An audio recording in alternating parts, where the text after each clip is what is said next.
Ndongoi ya chama cha Waie Patriotic Front Dr. Stephen Kalonzo Musyoka Niwakulya President William Ruto Athukumithye Katiba ka Kenya Athiie Undu Kaitye Vamwe na Kunenga Ndaia Miao Yako na kala Waie Kithito cha Kuatiia niwasia Akenya nimesikana ule muvango wa kukenga Kenya ni Kana ongelele vinda ya kusumbika Aithingiliila kana mawaliuku ala Kenya mekwenda kwa oyu ni mawaliuku makila kikeka mwaini wa nana mwakani wa 2027 ainena kana anena itambia ya Ruto kuikithia kana Kenya ni yekalandi ya Singapore na walisa kana Singapore ya soviwe kuatiwa mituyo miseo na kuatiwa kwa Miao endeti kila kiende vandi ya Kenya. Robert Motuko na mauvo ndini wauneni wake ulawa kunikila maundomeko thokanio alama na endi ya mwakani wa 2025 Kalonzo ni wavuthisya muvango wa serikali wa kwenda Kuvinduwa Katiba aiweta kana kuni kwenda kuvuvwania Kenya na kulikilela unyuvani wa mwaka wa 2027 ni kana maende kwikala utongoini. This is so that they can manipulate the process and attempt to extend their grip on power through backdoor constitutional changes. There is no constitutional crisis in our country. Nothing can stop this election based on boundaries review. Let me be very crystal clear to Mr. Ruto. Implement the Constitution of Kenya first, and obey and respect the rule of law and the Constitution you swore to uphold. Never mind the fact that you opposed it in the first place, but you are the guardian of that Constitution. And no excuse to say I opposed it in the first place. In fact, this Constitution has served you so well. When Uhuru Kenyatta could have taken the liberty to fire you, he couldn't, because you are joined at the hip.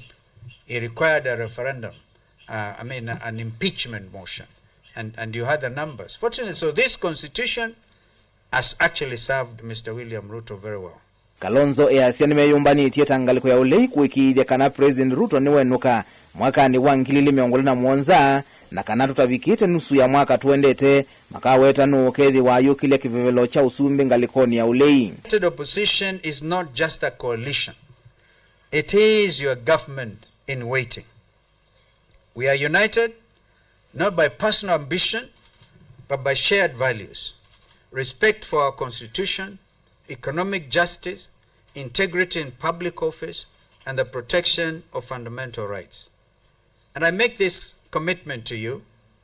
By the first quarter of 2026, the name of our presidential candidate will be made known to Kenyans. Kalonzo easianwe yumbanitie kutongwesya Kenya na valauka avikia kuvetanga maundu maingi makuvinyi ya mwene nthi alama yatetwe ni President William Ruto. I am running for President of the Republic of Kenya. That's an obvious fact. Because I was given a direct mandate on October 10, 2025 by the National Delegates Congress of the now revamped, re-energized Waie Patriotic Front. This is a front to liberate Kenya. I've walked this journey with you, and I've stood for justice when it was under attack by the very people who are supposed to be its first line of defense. I have defended the Constitution when others sought to undermine it, and I've defended Kenyans in our courts of law when they have been abducted and tortured.